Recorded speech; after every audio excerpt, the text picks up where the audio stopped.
이번 주 주일 2부 말씀과 같은 본문이죠. 9장 1절부터 3절까지만 보겠습니다.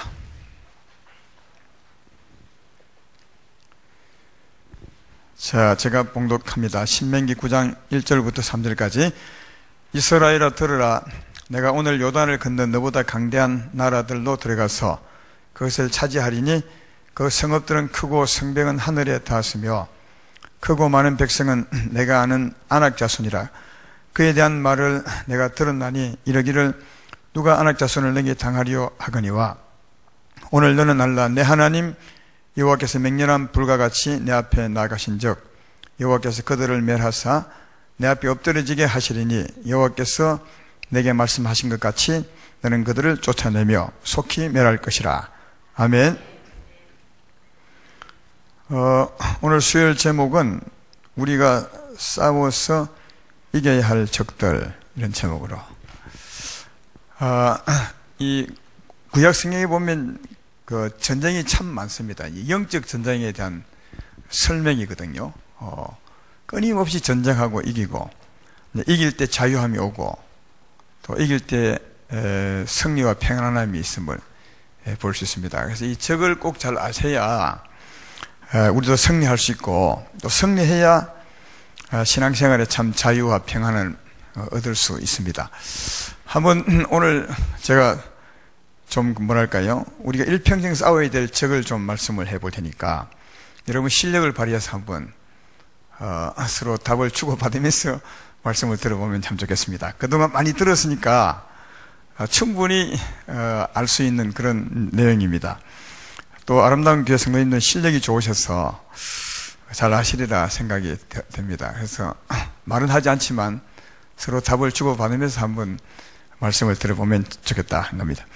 자, 그러면 우리의 적, 또 하나님의 적이라 할 수 있죠. 우리와 하나님은 한편이니까 하나님의 적이 우리의 적이고 우리의 적이 하나님의 적인데, 우리의 적 종류를 한번 말해보면 뭐겠어요? 우리의 적의 종류, 우리가 싸워서 이겨야 될 적 종류 하나, 뭐죠? 예? 안 들려. 예?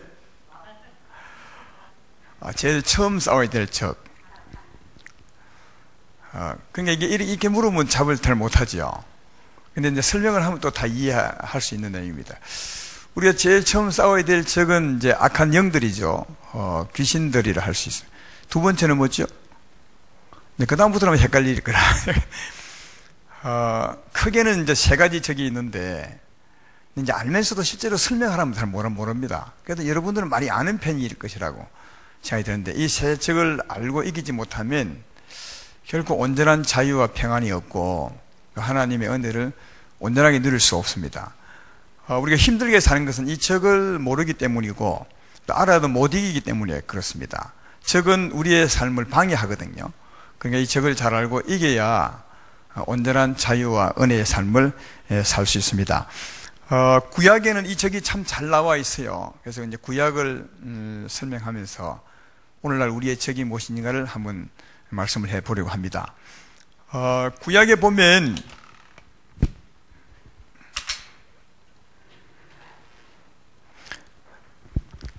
그쪽은 안 보여요? 보여요? 구약에 보면 이스라엘 백성들, 하나님 백성을 애굽에서 구원해서 가나안 땅까지 이렇게 옮기는 것을 볼 수 있는데, 오늘날 우리의 구원의 여정과 꼭 같습니다. 우리들도 꼭 그 길을 가지 않지만 그 길이 의미하는 길을 꼭 가야 합니다. 보면 제가 강을 걷는 겁니다. 맨 처음 지나는 강이 홍해죠.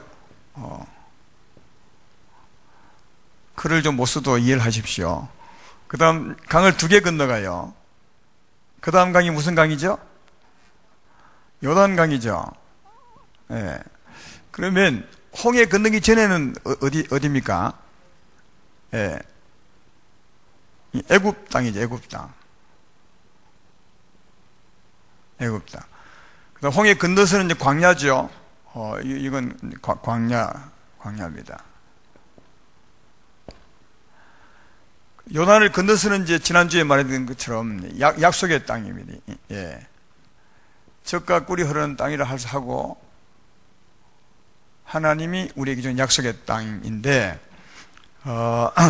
애굽 땅에 있을 때는 하나님 백성들을 누가 주관을 했습니까? 그 백성의 삶을 누가 주관했어요? 바로와 그 군사들이 중요해요. 바로와 그 군사들요. 바로와 군사들 중요합니다. 이 바로와 군사들은 오늘날 누구죠? 우리가 세상에 있을 때 우리 삶을 주관하는 자가 누굽니까? 예. 이게 이제 마귀와 귀신들이죠. 마귀와 귀신들.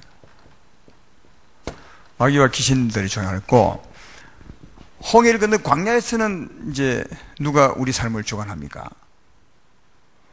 잘 모르겠죠.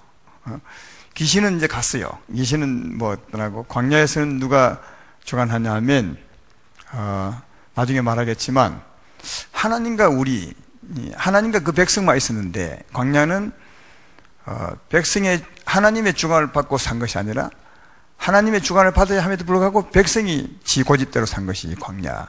예, 그러죠? 그러니까, 내가 사느냐, 하나님이 사느냐. 해서, 내가 산 거죠, 내가. 광야는. 그러면 요단을 건너거나 하는데 약속의 땅에서는 누가 살겠습니까? 하나님에서. 예, 그렇죠? 요즘 같으면 이제 성령님이 살죠, 성령. 성령이 살고, 여기는 성령이 산 것이 아니라 내가 사는 곳. 이게 사탄되는 겁니다. 그래서 우리는, 세상에 살았던 사람인데, 반드시 이 구약의 이 구원의 예정같이 꼭 이 길을 갑니다. 지금 우리 강야를 가는 것이 아니지만 이것이 의미하는 길을 꼭 반드시 갑니다. 어느 누구도. 다만 광야에서 오래 사느냐 빨리 지나느냐 그건 오늘날 우리 믿음에 달렸습니다. 평생을 해도 광야를 못 지나는 사람이 있는가 하면 이걸 빨리 지나는 사람이 있습니다. 이 의미를 잘 아는 사람들은 광야를 지나게 한 하나님의 의도를 아는 사람은 빨리 지나갈 거고, 오늘 아마 이것을 잘 이해할 텐데, 이걸 모르면 평생 여기 살다가 고생하다 죽습니다. 그 사람이 나중에 천국 간지는 모르겠어요. 나중에 가봐야 알겠지만, 그러나 하나님의 구원의 장소는 이곳입니다. 이곳을 가서 사셔야 하는 거다. 자, 그러면 오늘 적에 대해서 말하는 건데, 하나님의 적, 우리의 적에 대해서 말하는 건데, 홍해를 건널 때는 무엇이 죽습니까? 우리의 적 무엇이 죽지요? 홍해를 건널 때 승리가 있잖아요. 홍해 건널 때 바로와 군사들이 다 홍해 다 장사 죽게 되죠. 홍해를 건널 때는 그 애굽 땅에서 우리를 그 백성을 주관했던 바로와 군사들이 다 수장되죠. 홍해 속에서. 마귀와 귀신이 죽는 거죠. 그럼 홍해 건너는 믿음이 무슨 믿음이냐? 홍해 건너는 믿음이 뭐죠? 그러니까 사실은 홍해 건너는 말은 우리가 믿음으로 지난다는 말입니다. 그 믿음 때 하나님 역사에서 우리 승리를 주거든요. 홍해 건너는 믿음이 뭐냐? 이건 이제 자주 들었잖아요. 홍해 건너는 것은 세례받는 믿음과 같다고요. 고린전서 10장 1절로 2절에 보면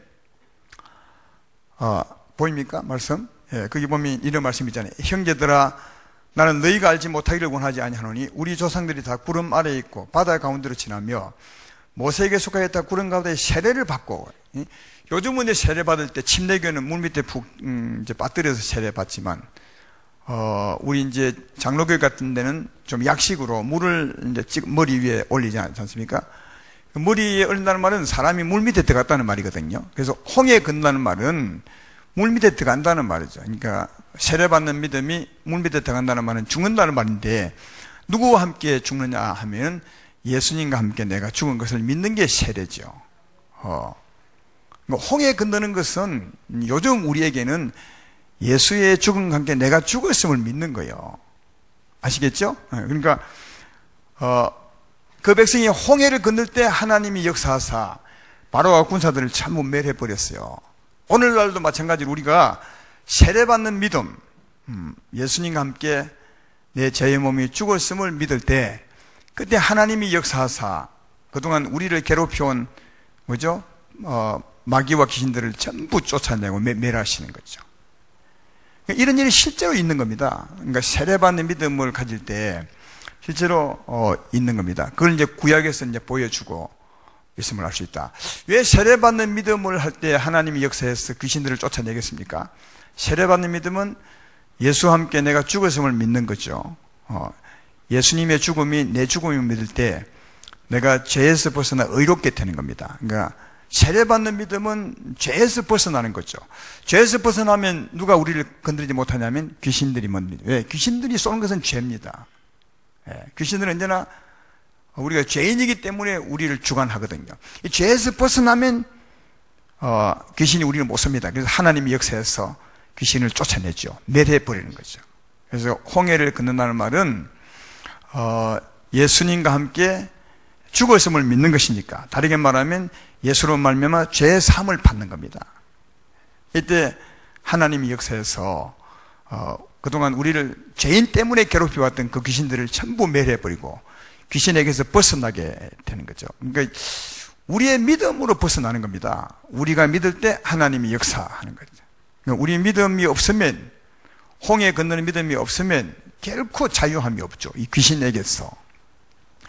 고린도전서 15장 55절로 57절에 거기 이제 어떻게 우리가 사망에서 벗어난지를 말씀하잖아요. 사망아 너의 승리가 어디 있느냐?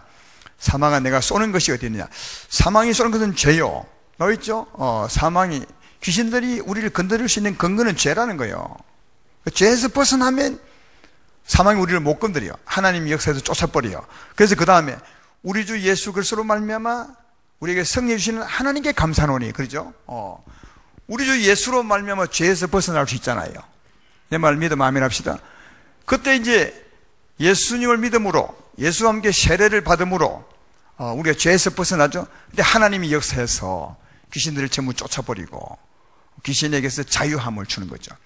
여기도 똑같습니다. 홍해를 건널 때, 세례받는 믿음을 가질 때, 예수를 믿을 때, 그때 하나님이 역사해서 전부 바로와 군사들을 수장시켜버렸죠. 물 밑에다 죽여버려서 그 백성들을 분리시키잖아요. 완전히 자유를 주는 거죠. 이게 홍해 건널 때 승리입니다. 홍해를 건널 때 승리는 바로 그 군사들에게, 요즘 같으면 마귀와 귀신에게서 벗어나는 겁니다.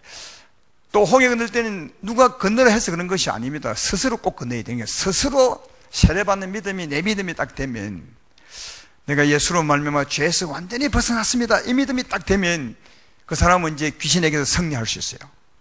그 믿음이 없으면 계속 귀신이 따라다닙니다. 이 믿음을 꼭 가지셔서 하나님의 능력으로 승리하시는 여러분 되기를 주의 이름으로 축원합니다. 그러면 홍해 건널 때는 이제 홍해 앞에 있는 그 적, 하나님의 적이죠. 바로와 군사들이 멸망당했던 것처럼, 마귀와 귀신이 멸망당했던 것처럼, 요단강을 건널 때는 무엇이 멸망당하겠습니까? 역시 하나님의 적이. 그러니까 이 요단강 건널 때는 어떤 적이 멸망당하냐면 이 광야에서 우리를 괴롭힌 하나님의 적이요. 아시겠어요? 홍해를 건널 때는 이 홍해 앞에 애굽 땅에서 우리를 괴롭혔던 적이 멸망당하는 것이고, 요단강을 건널 때는 요단강 바로 앞에 광야에서 우리를 괴롭혔던 적이 멸망당하는 거예요. 그러면 광야에서 우리를 괴롭힌 적이 뭐죠? 그게 이게 얼마나 대단합니까? 육신이 육신. 아까 얘기했잖아요. 광야에서는 이제 귀신은 떠나갔어. 그럼 누구만 남았냐? 하나님과 우리만 남아있는 거라. 그죠? 그럼 하나님과 우리 사이에 하나님을 방해하는, 하나님을 따라 못 가게 하는 그게 뭐죠? 우리 육신이요. 우리 육체와 정욕, 나죠, 나. 아시겠어요? 이 육체와 정욕, 죄로 물든 육체와 정욕, 다리 한마디로 말하면 육신이죠. 이 광야에서는 이스라엘 백성들을 보십시오. 이미 이제 구원을 받았으니까, 세례도 받고 구원을 받았으니까 하나님의 주장을 받으셔야 돼. 이게 정상이요. 그죠? 근데 하나님의 주장을 받지 않고 자꾸 지가 고집 피워 어려운 일이 있으면 원망하고 불평하고 하나님을 미워하고 하나님을 순종하고 불순종하고 하나님을 대적하고 그러죠. 하나님의 주장을 받아야 될 사람들이 하나님을 대적해. 그러니까 하나님으로 사는 것이 아니라 지가 살죠. 지가 아니라 지가. 그러니까 이 지가 누구냐? 육신입니다. 육체와 정욕. 요단을 건널 때는 육체와 정욕이 매료해지는 거예요. 육체와 정욕. 여러분, 적은 다른 데 있지 않습니다. 우리에게 붙었던 귀신이 나가는 거고, 그 다음 누굽니까? 우리 육신이, 육체와 정욕. 이런 것을 잘 아셔야, 적을 잘 알아야 승리도 있고, 승리가 있어야 은혜로운 삶이 있거든요. 또 이 요단을 건너는 그 믿음이 뭔가를 봐도 금방 알 수 있어요. 요단을 건너는 믿음이 뭐겠어요? 요단을 건너는 믿음이 뭐냐 하면 여호수아기 4장 23절에 알 수 있는 말씀이 있습니다. 거기 보면 다 같이 시작. 너희의 하나님 여호와께서 요단물을 너희 앞에서 마르게 하사 너희를 건너게 하신 것이 너희의 하나님 여호와께서 우리 앞에 홍해를 말리시고 우리를 건너게 하신 것 같았더라. 그러니까 요단도 홍해 건너는 믿음이나 같은 겁니다. 예. 그럼 홍해 건너는 믿음이 뭐였죠? 세례받는 믿음이죠. 그죠? 이것도 세례받는 믿음이에요. 세례받는 믿음이 뭡니까? 예수와 함께 내 육체와 정욕의 힘이 죽었음을 믿는 거죠. 맞죠? 나의 옛사람, 다르게 말하면 육체와 정욕이 예수의 십자가로 말미암아 죽었음을 믿는 거예요. 봐봐요. 여기서 펄펄 살아서 하나님의 괴롭힌 게 누굽니까? 육신이죠. 육체와 정욕이죠. 육체와 정욕이 죽었음을 믿는 거예요. 이 요단에. 예. 한마디로 말하면 죽이는 거죠. 육체와 정욕을 죽이는 거죠. 예수로 말미암아 육체와 정욕이 죽었음을 믿는 거니까. 여러분, 그때 누가 역사합니까? 하나님의 성령이 역사하는 거죠. 근데 육체와 정욕이 죽었다는 말은 무슨 말이냐 하면 실제로 이러면 안 죽잖아요. 육체와 정욕이 죽어서 믿을 때 우리가 죽어버려요? 안 죽잖아. 여전히 살아있잖아. 육체와 정욕이 죽었다는 말은 뭐냐면 육체와 정욕이 안 나타난다는 말이거든요. 그럼 누가 나타납니까? 성령이 나타나는 말이야. 그러니까 성령이 나타나면 육체와 정욕이 안 나타나.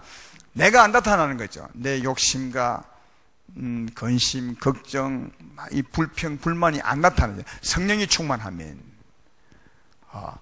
어떻게 할 때 성령이 충만하냐? 육체와 정욕이 예수로 말미암아 죽어서 믿을 때, 그 다음에 성령이 역사하거든요. 성령이 역사하면 육체와 정욕이 안 나타나. 그러니까 진짜 육체와 정욕을 이기는 것은 누가 이깁니까? 성령이 나타나면 육체와 정욕이 죽는 거예요. 내 말 이해되면 아멘 합시다. 그러니까 육체와 정욕이 죽어서 믿을 때 성령이 역사하사 그 믿음대로 육체와 정욕이 죽게 만드는 거죠. 성령이 역사하는 거죠. 여러분, 우리 마음에 두 마음이 있잖아. 하나는 내 마음, 육신, 육체와 정욕. 하나는 성령이 있죠. 이 성령이 살아야 육체와 정욕이 안 나타나 죽는 거죠. 이 두 가지가 동시에 내 마음이 될 수는 없어요. 왜냐하면 나는 마음이 하나니까. 육체의 마음을 가지면 성령의 힘을 못 쓰고 성령의 은혜가 충만하면 육체가 힘을 못 써요. 그죠? 예. 우리는 마음이 하나이기 때문에 동시에 미워도 하고 사랑도 할 수 있는 게 아니에요. 우리 마음에. 미워하면 사랑을 못해. 사랑의 마음이 없어지는 거죠. 사랑이 충만하면 미움이 없는 거죠. 이해되죠? 그러니까 이제 이 미움과 사랑이 동시에 존재. 이 미움, 이게 육신이라면, 육체와 정욕이라면 하나님의 성령의 사랑도 있는 거예요. 이 육체와 정욕이 살아있으면 하나님의 힘을 못 써. 그러니까 늘 하나님을 대적하게 되죠. 그게 광야 생활이야. 그러니까 내 육체와 정욕이 죽어야, 나타나지 아니해야 하나님을 따라 살 수 있는 겁니다. 그래서 이제 이 육체와 정욕을 어떻게 죽이느냐가 숙제인데, 어떻게 죽일 수 있어요? 여러분이 아무리 예수도 안 죽여줘요. 성령이 역사하면 죽는 거죠. 그죠? 그럼 어떻게 성령이 역사하느냐? 육체와 정욕이 예수로 말미암아 죽었음을 믿을 때, 다르게 말하면 요단을 건널 때, 그때 성령이 역사하사 우리 육신이 죽는 겁니다. 예, 이게 성령으로 육체를 죽이는 거다. 제 말 이해되시죠? 이게 이제 체험입니다. 여러분이 기도 많이 하고 은혜 충만할 때 성령이 충만하죠. 여러분 안에 있는 성령이. 그러면 미워했던 마음이 싹 사라져 버려. 근심이 사라져 버리고, 그러니까 성령으로 육체를 죽이는 거죠. 성령으로 육체와 정욕을 멸하는 거죠. 아시겠죠? 그러나 또 세상에 살다 보면, 그리 하다가도 살다 보면 막 욕심 부리거나 싸우거나 막 어려운 일이 있으면 갑자기 막 근심 걱정이 솟아올라서 내 마음이 어둠이 가득하게 되면 성령의 마음이 어디 갔는지 없어져요. 육체가 성령을 이긴 거죠. 예. 육체가 성령을 이기고 사는 곳이 주로 여기라면, 그 육체와 정욕을 성령으로 죽이고 사는 곳이 여기라. 근데 어떻게 내 육체가 나타나지 않고 성령이 역사해서 육체를 죽이느냐? 요단을 건너는 믿음이죠. 예수와 함께 죽었음을 믿을 때, 그때 성령이 역사하사 육체가 죽는 거죠. 육체가 힘을 못 쓰게 만드는 것이다. 제 말 이해되면 아멘 합시다. 이것을 이 성경에도 보면 이 요단을 건널 때 하나님이 이상한 일을 하게 하면서 이걸 설명하고 있어요. 제가 한번 읽어볼게요. 그 말이 그 말인데, 여호수아기 1장 4장 1절로 3절에 이런 말이 있습니다. 그 모든 백성이 요단을 건너가기를 마침에 여호와께서 여호수아에게 말씀하시되 이르시되 백성의 각 지파에 한 사람씩 12사람을 택하고 그들에게 명령하여 이르기를 요단 가운데 제사장들이 발이 굳게 선 그곳에 돌 12를 택하여 그것을 가져다가 오늘 밤 너희가 유숙한 그곳에 두게 하라 하니라. 또 4장 9절에 바로 이었어요. 여호수아가 또 이제 위하고 다른 거죠. 요단 가운데 곧 언약궤를 맨 제사장들이 발이 선 곳에 돌 12를 세웠더니 오늘까지 거기 있더라. 이게 무슨 말이냐면, 요단을 이제 건너요. 이게 이제 제사장들이 서 있어요. 제사장들은 그 백성들의 대표와 같아. 우리와 같아. 그냥 이 제사장들이 있다는 말은 우리가 거기 있다는 말과 같아. 이 제사장들이 요단강 물 한가운데 서 있는 거예요. 물 밑에 들어간 거죠. 물 밑에 들어갔다는 말은 다른 말로 뭐죠? 죽은 겁니까? 살아난 겁니까? 예수와 함께 죽은 것을 믿는 거죠. 네? 무엇이요? 육체와 정욕이. 내가 죽었음을 믿으면 딱 서 있는 거죠. 요단 밑에. 내가 죽었다는 뜻입니다. 이때 하나님이 요 밑에 있는 돌 12개, 이스라엘 백성이 12지파죠? 돌 12개를 그 강 밑에 건져다가 여기에 세우라는 거예요. 강 건너편에. 예. 세우고. 또 그뿐 아니라 다시, 그 하고 난 후에 다시 이제 다른 돌멩이 12개를 해가지고 다시 그 밑에 가서 갖다 묻으래요.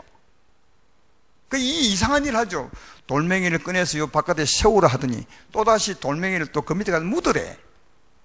이게 조금 전에 제가 설명한 그 말이에요. 이 무슨 말이냐면, 우리가 물 밑에 죽으면, 예수와 함께 죽었음을 믿으면, 그 다음, 어떻게 해요? 성령으로 우리가 살게 되는 거예요. 성령으로 살게 되는 거예요. 그 말이 여기 죽었던 돌을 살리는 거죠. 바깥으로.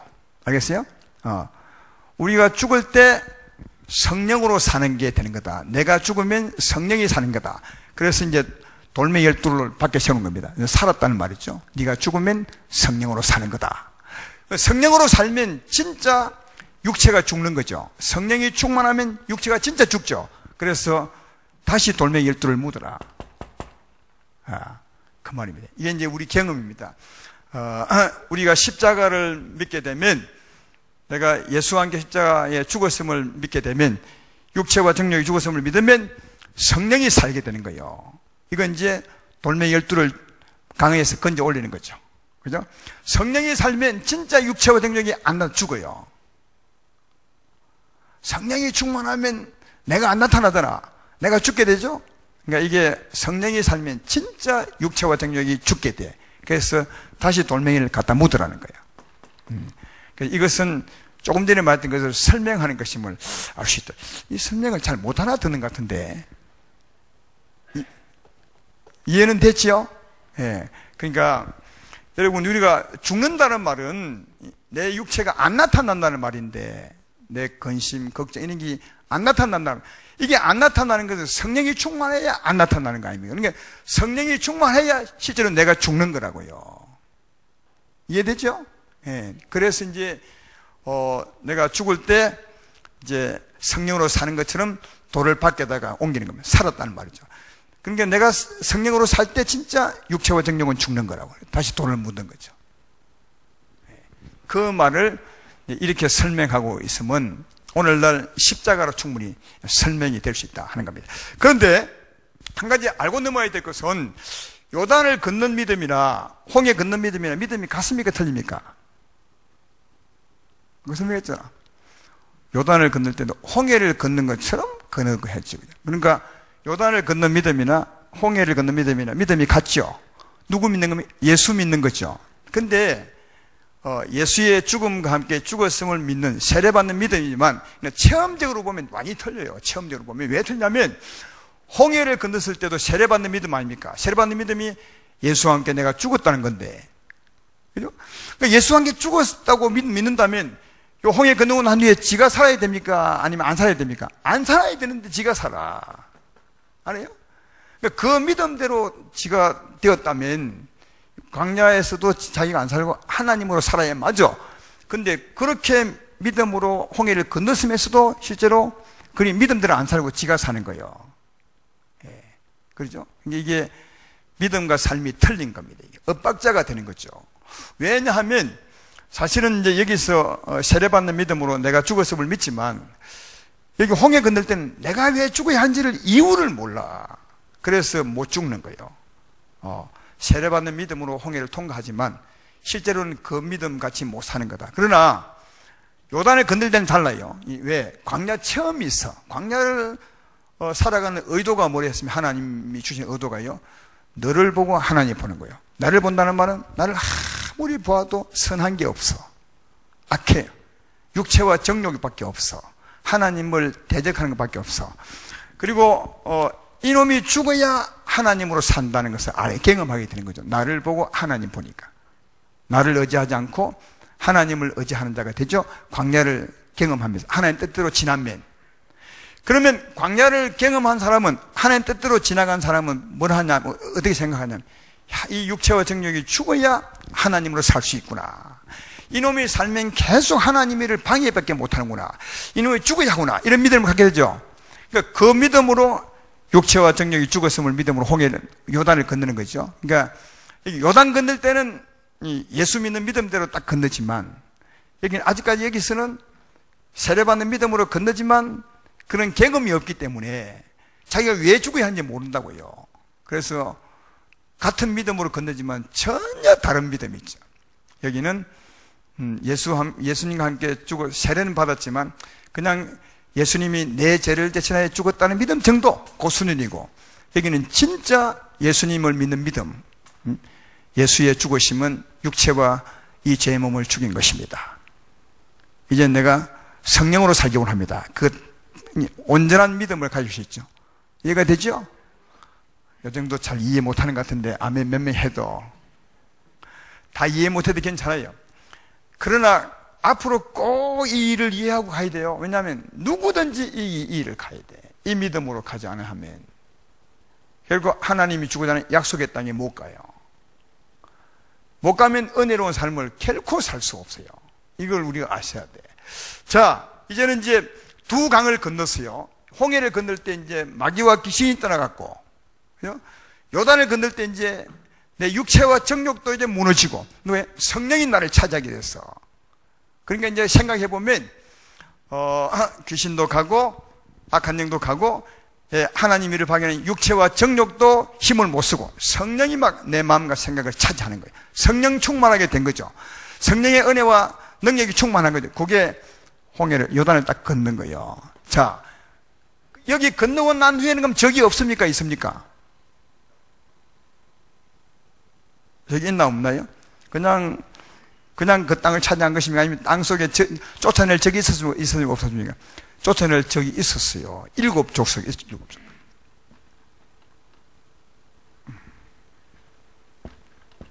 예.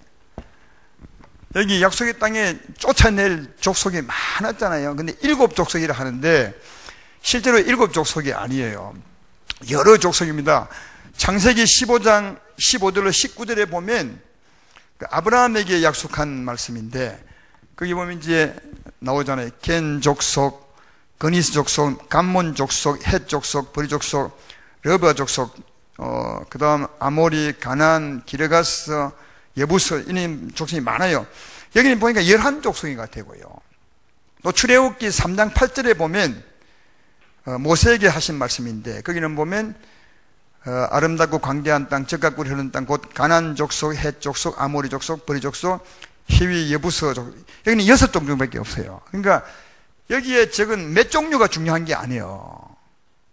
성경은 7족속이라 하는데, 7족속은 적이 온전하게 많다는 말이거든. 많다. 그럼 이게 어떤 적이냐가 문제죠. 여기 귀신들이 나가고 육체와 정욕이 나갔어요. 육체와 정욕, 그 갈라디아서 보면 육체의 이런 현저하니 시기하고 질투하고 싸우고 뭐 이런 게 육체와 정욕 아닙니까? 우리 속에서 막 펄펄 끓는 힘, 그죠? 내 힘. 그것도 무너지고 성령의 은혜로 사는데 적이 없을 것 같은데 또 적이 있다. 7적. 이 7적은 이 7적, 그러니까 그 적들의 이름의 의미를 보면 이 적이 무엇인지 금방 알 수 있어요. 전에 한 번 제가 설명한 적 있죠. 7족속을 제가 다 말할 수는 없어요. 이런 겁니다. 아모리란, 이 아모리가 대표적인 족속인데, 아모리는 어떤 뜻이냐면 교만이라는 뜻이에요. 그 이름 자체가. 그 다음 가나안은 소극적이고, 그 다음 게으르고 그런 뜻이고요. 그니스는 시기 질투, 헷 족속은 두려움, 공포, 버리스는 이간질 하는 것, 기르가스는 강팍한, 급한, 여부스는 무시하는 것, 희인은 분노 이런 거예요. 그 의미 자체가. 이게 금방 알 수 있죠. 이런 의미의 적이니까. 자, 이런 의미의 적이 어디 있어요? 우리 밖에 안에 있는데, 아까 얘기했던 것처럼 조금 전에 이 적들을 보면 육체와 정욕과 거의 같아요. 육체와 정욕. 육체의 이런 현저하니 시기하고 질투하고 그 같잖아요. 근데 또 육체와 정욕은 이미 끝났는데 또 무슨 그런 적이 있냐고 이렇게 이제 물으시는데, 여기 7적은 육체와 정욕과 비슷하지만 육신 중에 좀 강한 적이에요. 어떤 적이냐면 성령이 충만하다가도 이놈이 발동하면 성령의 은혜가 깨어질 만큼 우리에게 강하게 박힌 적이요. 이걸 어떤 좀 강한 육신이라 할까요? 이것을 성경에서는 뭐라 하냐면 에스겔서 36장 26절에 보면, 에스겔 36장 26절에 보면 새 영을 너희 속에 두고 새 마음을 너희 속에 두되 육신의 굳은 마음을 취하고, 여기 육신의 굳은 마음이라 그래. 그러니까 육신보다 훨씬 더 센 육신이죠. 굳어버린 마음. 여러분, 굳었다는 말은 왜 굳습니까? 왜 이게 손등들이에 굳은 살이 생기죠? 자꾸 써니까. 자꾸 반복적으로 하니까 굳어버리거든요. 그러니까 여러분의 삶 가운데서 계속 이런 악한 힘이 반복적으로 뭐 하루 분노를 잘 하는 사람, 습관적으로 분노하는 사람이 있죠. 이 사람은 그 분노가 굳은 살이 돼버려요. 굳은 살이. 그러니까 보편적인 육신과는 달라요. 다르게, 그러니까 이건 사람마다 다 달라요. 어떤 사람은 분노가 자주 일어나지만, 어떤 사람은 두려움이 자주 일어나고, 어떤 사람은 시기심이 자주 일어나고, 어떤 사람은 아주 게으르고, 소극적이고, 뭐 하면 하지 말자. 안 됩니다. 이런 사람 있죠. 사람마다 좀 다르지만, 보통 사람마다 다 이런 특성이 있어요. 이 뚜렷한 아주 강한 육신이 남아 있습니다. 이건 왜 생기냐 하면 살아오면서 받은 상처 때문에 생겨요. 살아오면서 충격을 받은 일들 때문에 이런 일이 생긴다. 이건 한 사람에게 다 있는 것이 아니고, 어떤 사람에게는 두려움이, 어떤 사람은 분노가, 어떤 사람은 시기심이, 어떤 사람은 게으름이, 어떤 사람은 부정적이고, 이런 게 있는 거죠. 이런 게 있는 게 왜 문제냐 하면 성령이 충만하다도 갑자기 막 분노가 일어나는 거예요. 그러니까 성령의 은혜로 못 살아. 그것 때문에, 그놈 적 때문에. 그게 싹 사라져야 비로소 성령의 은혜로 살 수 있어요. 그래서 그것도 마지막으로 물리쳐야 될 적이라니까요. 제 말 이해되십니까? 이게 우리가 평생 물리쳐야 될 적인데, 빨리 물리칠수록 은혜가 있네. 늦게 물리치면 그만큼 우리가 은혜롭게 못 살죠. 여러분도 한번 체크해보라. 여러분 자신을 막 예배드리고 은혜 충만하셔서 갑자기 조그만 일로 막 화를 드러내서 급하게 하는 일 있죠. 그래서 은혜 충만한 게 깨져버려 갑자기. 그게 이게 성령으로 사는 이 삶을 뚫고 나오고 이기는, 그걸 무너뜨리는 악한 적이에요. 육신의 굳은 마음이죠. 이게 굉장히 문제입니다. 이 사람들은 대단한 사람 아닙니까? 이미 귀신을 물리치고 육체와 정욕까지도 이미 성령으로 무너뜨리고, 그런데도 요놈이 7족속이 딱 있어서 은혜로운 삶을 가끔 이렇게 깨어버리는 그런 것 여러분 다 있죠? 있죠? 예. 내가 누구라고 말할 수 없지만 다 있는 것 같아요. 저기 있잖아요. 여러분에게는 교만, 내 힘으로 뭐 할 수 있다는 사람, 아모리가 있습니까? 게으르고 소극적인 적이 있는 것입니까? 시기 질투심이 있습니까? 두려움, 공포, 이간질 잘 합니까? 예? 비판 잘하는 사람이 있잖아요. 습관적으로. 안 해야 되는 거 알면서도 그게 꼭 튀어나와가지고.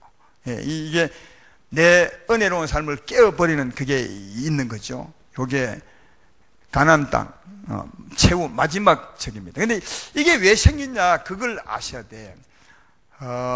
저는 이제 그 치유 세미나 할 때 제가 자주 말했습니다. 이 분노의 예를 하나 들어보면, 어릴 때 어떤 사람이 있었는데, 어릴 때 부모님에게 많이 맞았어요. 부모님이 똑같은 부모가 아니잖아요. 매를 잘 드는 부모가 있죠. 그때는 이제 부모님은 아이를 사랑한다고 해서 매를 때리지만, 애 편에 보면 이해가 안 되는 거죠. 매일 맞으니까 부모에 대한 분노가 생기는 거죠. 부모가 되게 미운 거예요. 그래서 어릴 때 힘을 본인이 이제 약하기 때문에 부모에게 대들지는 못하지만 속으로 분노를 쌓아가는 거죠. 내가 가만 안 둘 거야, 이렇게. 말은 안 해도요. 그러면요, 이런 그 부모님을 극도로 미워하는 그 마음 뒤에 누가 오느냐? 귀신이 악한 영이 딱 숨어요. 그러니까 부모를 미워하는 강하게 미워하는 그게 그 귀신이 집이 된 거죠.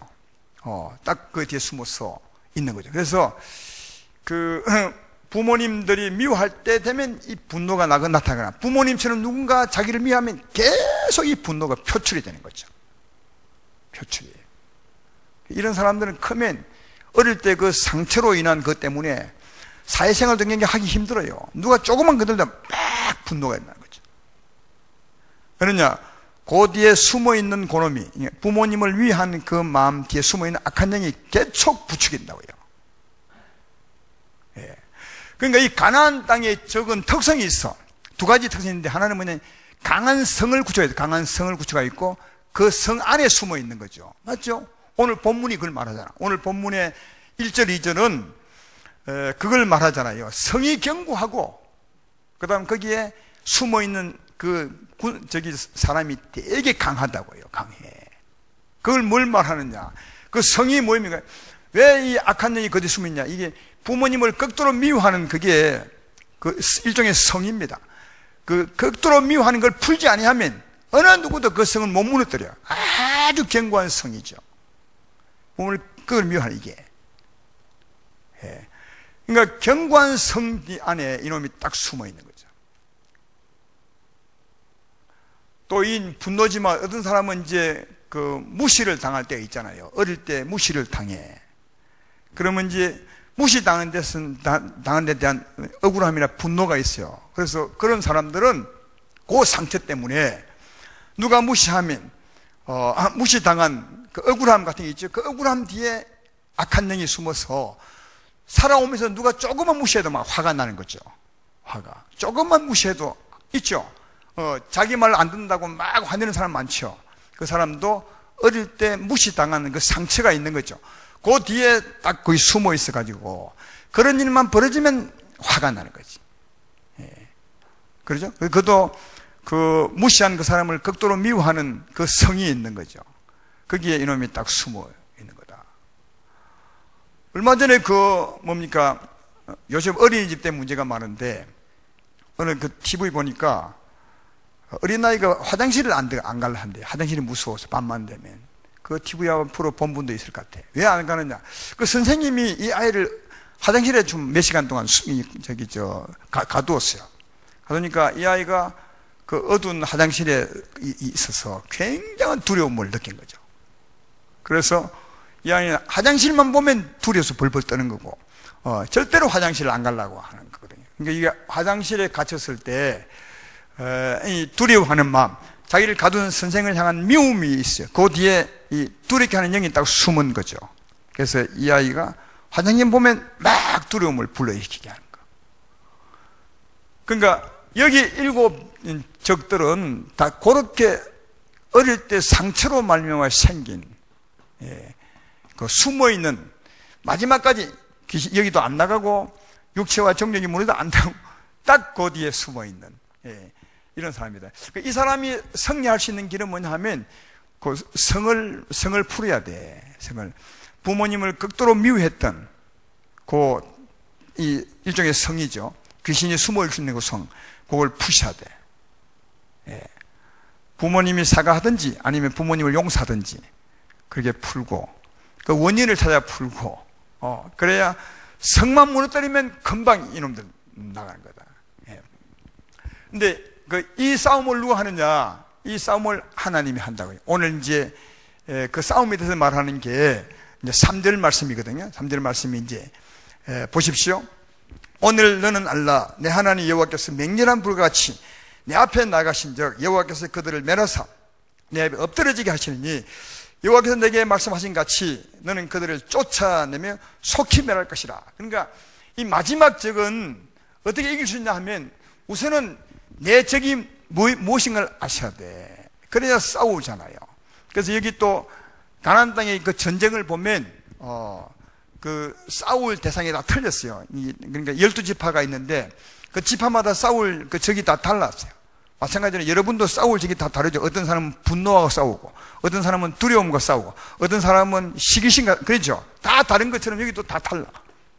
싸울 적이 다르다. 그건 우리에게 다 싸울 적이 다름을 말해주고 있는 것입니다. 예. 근데 적을 아셔야 돼요. 하나님, 내게 있는 적은 분노를 일으키는 적입니다. 이걸 아셔야 돼요. 아니면 두려움을 일으키는 겁니다. 아셔야 되고, 그 다음 또 하나 알아야 될 게 이 원인을 아셔야 돼. 아까 얘기했는데 그 집을 무너뜨려야 되니까. 집을 무너뜨려. 원인을 알아야 돼. 부모님 때문에 그렇냐, 아니면 누구 때문에 그렇냐. 그 원인을 알아서, 그 사람하고 풀어야 돼. 회개하거나, 용서해 주거나, 이해해서 그걸 푸셔야 돼. 아니면 그 원인을 하나님 앞에 아뢰거나, 이렇게 이해해서 말이죠. 예. 집을 무너뜨리는 게 가장 중요해요. 그러니까 하나님이 무너뜨리는데 그 적을 아셔야 되고, 그 다음 그 집을 무너뜨려야 되고, 그리고 하나님이 앞서 싸우실 때 누구요? 우리 믿음으로 싸워. 우리 믿음. 이게 그러지 아까? 네가 하나님이 앞서 물리치지만 네가 무너뜨리고 이겨라, 그렇게 하죠. 이 말은 우리의 믿음 따라 역사 싸워서 이기신다. 하나님, 내게는 이런 적이 있습니다. 그런 이유 때문에 그렇습니다. 내가 그 사람을 정말 용서하게 사오니 은혜 베푸셔서 역사하사 이 집을 무너뜨리시고 이 적을 쫓아내 주십시오. 이렇게 하나님 앞에 간절히 구하면 하나님이 맹렬히 앞서 나가셔서 그 성을 무너뜨리고, 그죠? 다 우리를 하여금 용서하게 하고 이해하게 하고 성을 무너뜨린 거죠. 그리고 적들을 다 쫓아내셔서 승리하게 하신다, 그렇게 말합니다. 여기서 우리에게 적을 딱 다 쫓아내면 이제 끝이요. 적이 다 나간 거죠. 제 말이 되면 아멘 합시다. 그때 이제 온전한 성령의 은혜, 하나님 은혜로 살 수 있는 자가 되는 거죠. 하나님의 구원의 목적은 거기까지 하니까요. 그리고 이제 우리를 차지한 그 하나님의 은혜를 누리는 것은 이번 금요일 날 제가 하려고 해요. 예. 하나님을 알고 누리는 것은 또 이제 그 다음 차원이지만, 우리를 대적하는, 우리를 삶을 어렵게 하는 그 적을 물리치는 것은 여기까지였죠. 아시겠죠? 그러니까 반드시 홍해 걷는 믿음으로 귀신을 쫓아내고, 요단 걷는 믿음으로 육체와 정욕을 성령으로 멸하고, 그다음에 그 후에 육신의 굳은 마음, 이것을 다 무너뜨려야 그때 비로소 하나님의 은혜로 사는 자가 되는 것이다. 근데 한 가지 꼭 알아야 될 것은, 다 어떻게 이기냐 하면, 내가 홍해를 건널 때 하나님이 싸우셔서 이기게 해요. 내가 요단을 건널 때, 바른 믿음을 건널 때 하나님이 싸우셔서 이기게 하죠. 이도 마찬가지입니다. 적들을 물릴 때도 내가 믿음으로 싸울 때 하나님이 역사해서 적들을 다 물리신다. 그러니까 꼭 기억할 것은 내가 믿으셔야 돼. 주여, 내가 홍해 걷는 것처럼 예수로 말미암아 내가 죄에서 벗어나 의롭게 되었음을 믿습니다. 그러므로 귀신들은 나를 건드릴 수 없습니다. 하나님이 역사해 주셔서 귀신을 쫓아 주십시오. 아니면 그 믿음으로 예수님 곳으로 명하노니 귀신은 떠날자다 하면 그 믿음에 싸우는 하나님이 싸워서 물리쳐 주고, 요단을 걷는 것처럼 주여, 육체와 정욕이 예수님의 은혜로 죽었음을 믿습니다. 그러므로 성령으로 역사하사 육체와 정욕을 죽여주십시오. 나타나지 않게 해주십시오. 성령의 은혜로 살게 해주십시오. 이럴 때 하나님이 역사하고, 일곱 적도 마찬가지죠. 주여, 내게 이런 적이 있는데 그 원인은 이렇습니다. 내가 용서하고 정말 이해하게 사오니 역사하사 이 성을 무너뜨려 주시고 악한 영을 쫓아주셔서 하나님의 은혜로 살게 해주십시오. 이렇게 기도하면 그 믿음에 하나님이 앞서 나가셔서 물리치고 우리에게 은혜를 베풀어준다는 사실을 알 수가 있습니다. 우리가 평생에 물리칠 적은 이 세 가지입니다. 반드시 물리쳐야 합니다. 지금 모른다 해도, 이해가 안 된다 해도 앞으로 꼭 이해해야 될 일이고, 또 우리가 걸어가야 될 일은 이 길임을 알 수가 있습니다. 이 말씀을 잘 이해하시고, 오늘 이해하지 못한데도 앞으로 꼭 이해하셔서 믿음으로 승리하시는, 그래서 참 자유하게 살아가는 여러분 되기를 주의 이름으로 축원합니다.